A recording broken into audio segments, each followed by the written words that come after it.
Right. Hi, I am Alexia Lamb. I am relatively new to my current position, but I've been with them about 2 months. I'm working in the clean energy sector. So fully remote company doing something a little bit different than what I was before, which was New York based. We're national slash international based company trying to work with facilities to develop plans to curtail energy to help grid emergencies. So think Christmas Eve this past year when a lot of people were out of power, Yeah. working to find solutions to things like that.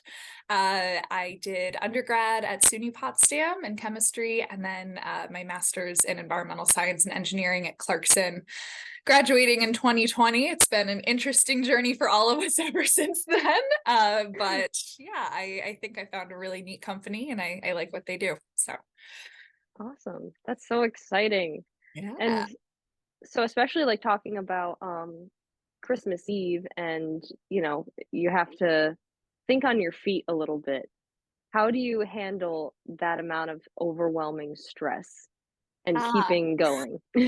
I wasn't quite with the company at that point. I started with them right around the first of the year. So a lot of it has been kind of like them alluding to the great disaster that was, trying to get everyone power during a time when people would really like to have power. They're with their loved ones. Like, let's keep the lights on and the heat on. But in an instance like that, it's definitely just all hands on deck. I've seen it a little bit with the company before too, where so I'm more calling up like leads and new companies and new facilities to try to introduce them to the programs and then kind of take the steps from there. So a lot of that is on a slightly different end. I'm kind of left hand, they're kind of right hand. But I've heard of instances in the past where like there's just such an emergency that like everyone across the United States will be calling in to the folks in one state where they're experiencing severe power outages. Example, California. They're always going through it. So, like, we have a California based team. We have some people who work remotely from there, some people who work a little bit in person there. But if something were to happen where, there were extreme power outages, then even though it's not typically in my wheelhouse to say call into currently participating facilities, I know that that will happen where they're just like, it doesn't matter your role, your title, like this is an even playing field. We just need people on the phones, like helping people out. Mhm. So I like that approach. Like I said, I haven't super duper seen it firsthand yet, but a Mhm. company that's willing to just be like, our roles don't matter anymore. The CEO is going to be calling, and the person who started a month ago is going to be calling. So it's kind of Yeah. neat. I like that. And how do you handle like stress in your everyday life? I'm making a lot of phone calls. I'm doing a lot of like independent work, but it's also pretty heavily overseen. They're making sure we're saying the right thing. Some of my calls are recorded and then I have to listen back to that with my manager. And that was really stressful at first. But I think like some of the best advice my coworkers have given me too is this is normal, this is expected. Like, we're not always going to have perfect phone calls or always give the perfect answer. Sometimes people are jerks. Like, if they're not expecting your call, they're going to be rude or they're going to hang up, and just being able to say, that doesn't mean that I, as a person, deserve to be hung up on. They just think like, oh man, this is another scam call, or this is, I don't know what's going on in their day. And I think just Mhm. reminding myself that, and also the fact that I never have to see them nor talk to them again is Yeah. a healthy divide. I'm like, okay, not interested. Got it. So that's been really helpful is remembering like this is not personal at all. And I've had a lot of my coworkers who have been with the company for a lot longer just continuously remind me of stuff like that. They're like, hey, we've all done it before. And these are people I know are like the best at their job. And I'm like, oh, I really respect their opinion. And they're like, yeah, I had a call like that the other week.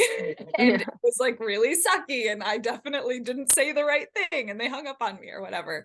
But yeah. And also knowing at the end of the day, it's a little trickier with work from home. You don't physically leave an office, but just being like, okay, it is 5 p.m. or whatever my work day is that particular day of the week. I need to shut off my work laptop. I need to Yeah. put it over there. I do not need to look at it again until tomorrow at 7 or 8.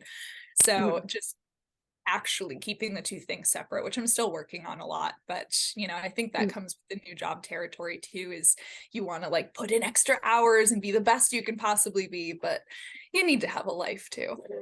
right. And how do you like with balancing working from home, so having like your office at home and then also having your life at home? How have you been balancing that so far? What have you noticed? Yeah, I do admit I've worked some really late nights, especially when I was training. I was like, oh, they have all these modules we have to complete. There's no way I'm going to be able to do that in a normal like 9 to 5 or 8 to 4 workspace. So I kind of gave myself a little leeway then, because I was like, okay, it's really important that I learn the job. But yeah, Mhm. I will physically like set the laptop away from me or put it in the other room, or, I kind of switch up my workspace a little bit. So I wish it was as simple as, oh, I walked away from my desk, but sometimes I don't work from a desk. Yeah. So yeah, just being like, okay, my laptop is the one device that I use all day for my job. We even make our calls like through an app on the laptop. So just putting it like out of sight. I know out of sight, out of my mind sounds like an oversimplification, but sometimes that's all it is I'm like, don't even look at it. Don't even be tempted to pull it up and answer that email or send 5 more emails or whatever it may be. So yeah, just being like, okay, and making plans for the evening too. Like, okay, now I'm gonna cook, or just something as simple as I'm gonna cook or I'm gonna read tonight, or like, oh, I really want to finish that chapter, that kind of thing. So like plans for my personal life versus plans for my workday. Yeah. And so what kind of things, like you were talking about with cooking and reading, what other kind of things do you plan, especially when you've had a very overwhelming day, something that grounds you? Petting my cats. Not that I have to plan that or schedule that out, because they're definitely always within arm's reach. But no, sometimes I do actually take my cats on walks. So that's Love it. not as common recently with the weather, but yeah, going for like a long walk or going to a park. I live right across from a park, so I have no excuse not to walk there regularly. Even making plans for the weekend. If it's like, okay, it seems a little overwhelming to like have a night out on like a Wednesday evening. I'm kind of bad at that, but just messaging a friend, hey, like this is something I'm doing this weekend. And I think having something to look forward to is really important too. Like every weekend I try and have at least one activity or one event planned on my calendar, or otherwise I'm like, wow, the only things I have planned this week are work. Yeah. So yeah, just seeing people or calling people. It was recently my sister's birthday, so made an effort to catch up with her, and then I think this weekend I'm gonna visit her. So just Oh, stuff like that, nice. which is really fun. Yeah. And you had mentioned books earlier. Like, do you have any books that you recommend to anybody? Recommendations. I read a lot of thrillers. I mean, maybe some people don't like unwinding with like murder mysteries. I recently finished The Silent Patient. That was really good. Oh, that's on my list. Oh yeah. Well, no spoilers, of course, but I really enjoyed it. Anything that's like a little dark, a little twisty, definitely on my radar. I'm trying to get more into, I don't even want to like label it self-help books necessarily, but habit building. So literally a book called Atomic Habits. I'm most of the way through.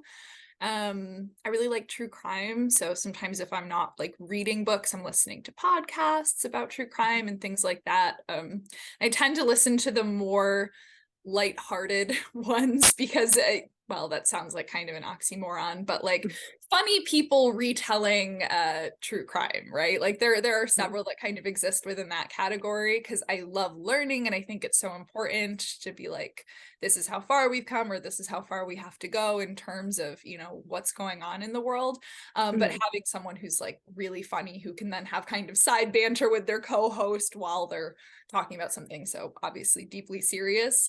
Yeah. So yeah, I consume a lot of media that way, and the Libby app has an option to listen to a lot of audiobooks, and if you're willing to wait usually a couple of weeks, then you can take them out from the New York Public Library if you're a New York resident.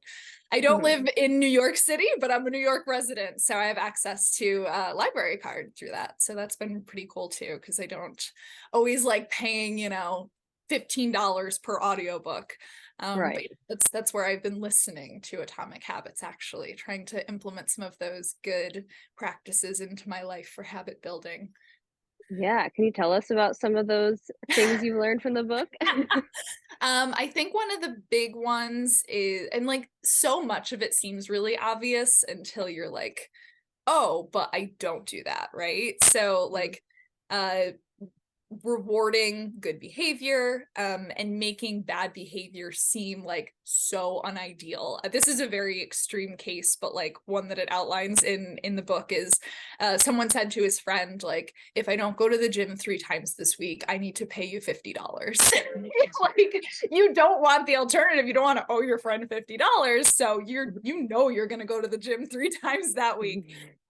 So maybe even like a much sillier, like lower stakes example of that, right? Like, oh, I'm mm, gonna give my friend $5 if I don't like finish that project I told myself I was gonna work on. And then you're like, well, I still don't want to give my friend $5 like for nothing. So I'm gonna finish that project.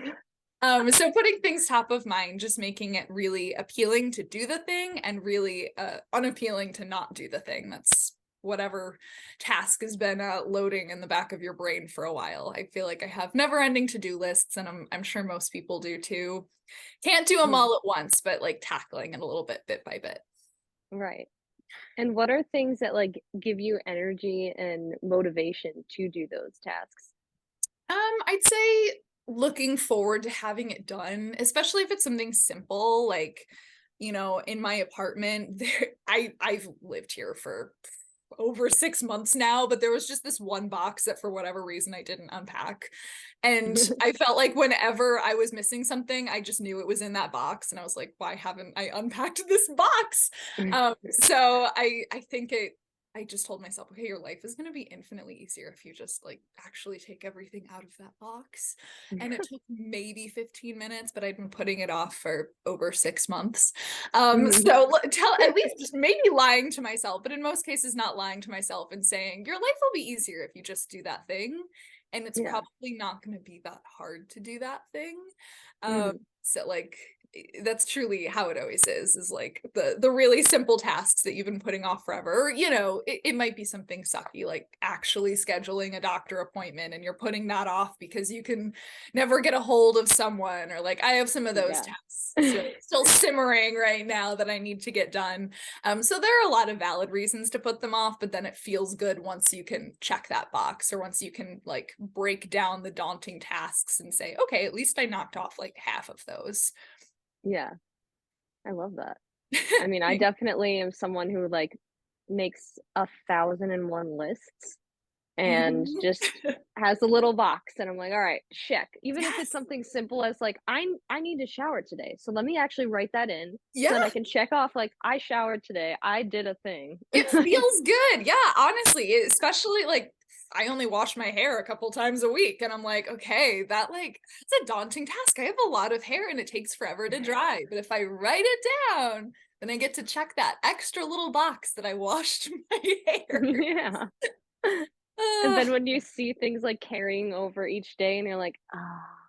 Oh, it, like, makes you feel like garbage knowing that, "Oh my god, I've had this on here for, like, 5 days straight yeah. because I just keep avoiding it." Exactly, exactly. I don't even have a super organized list system. Like I honestly will use just the notes in my phone, which do have Mhm, checkbox options. But like I wish I was honestly a little more organized about it. I'm a religious note taker and list maker, but I mhm, probably don't do it in the best ways.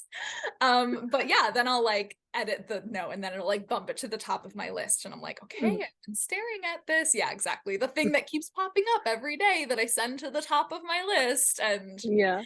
I still haven't done it. And then back to my earlier point, it probably only takes 15 minutes and then it feels a lot better. Right.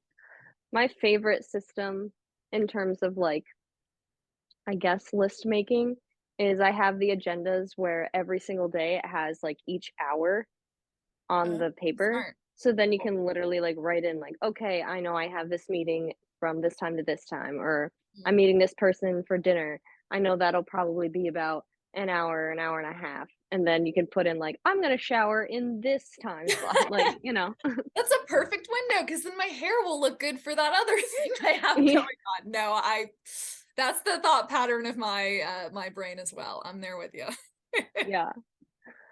All right. Well, I guess to wrap things up, is there any other like advice, any resources, any like recommendations that you have that you would like to share with people? Yeah, I guess I touched on a couple of them. Definitely love reading. I realize it can be quite expensive. I guess the obvious solution there is to like go to a public library, physically check out a book. I definitely love cracking open a book, but I don't own too many just from moving and, the whole nine yards. It's hard to own physical things. But yeah, I have a Kindle too, so I can utilize the New York Public Library there, and I would recommend anyone who can do that through New York Public Library or whatever, the equivalent is for them.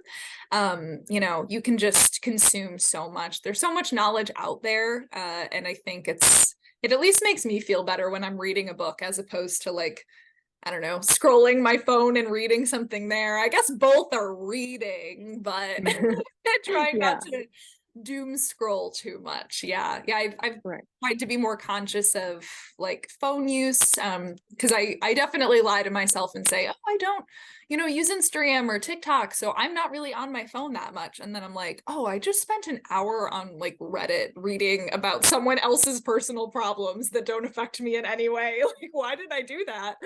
uh which Yeah. maybe is entertaining, but definitely trying to make my actions more like valuable, right? Like read the Mhm. books that help me with my day to day rather than some 14-year-old's drama on Reddit. So yeah, making those conscious decisions, like educating whenever possible. If you have the resources, totally get that they can be expensive. Like I get that things like therapy can be expensive. I've gone down a rabbit hole recently with my new insurance through my new job, like trying to get access to therapy, and my options are very limited, but I'm like, okay, I'm gonna do my homework to make sure that I'm at least taking advantage of everything my insurance allows. So Mhm. anyone else who has, maybe some coverage or some access to mental health services, definitely take advantage. Again, I get that money can be an issue with that. 100% understand, because then you're stressed about money, like, oh cool, I get therapy, but it just cost me $150, and Yeah. then I get to pay it again next week. Yeah, definitely just find creative solutions to get the resources. There are a lot out there, so yeah, I'd Mhm. recommend kind of taking, it might take a little time to find like what the best resources are for you. And there's some stuff that I have found really unhelpful, but there's some stuff that I'm like, oh, wow, like I really like the way they phrase that or the way they recommend handling this kind of situation. There's plethora of information out there. So just kind Mhm. of narrowing it down. Yeah. Perfect. Well, thank you so much for letting You're me chat welcome. with Of you. course. All right. Episode done.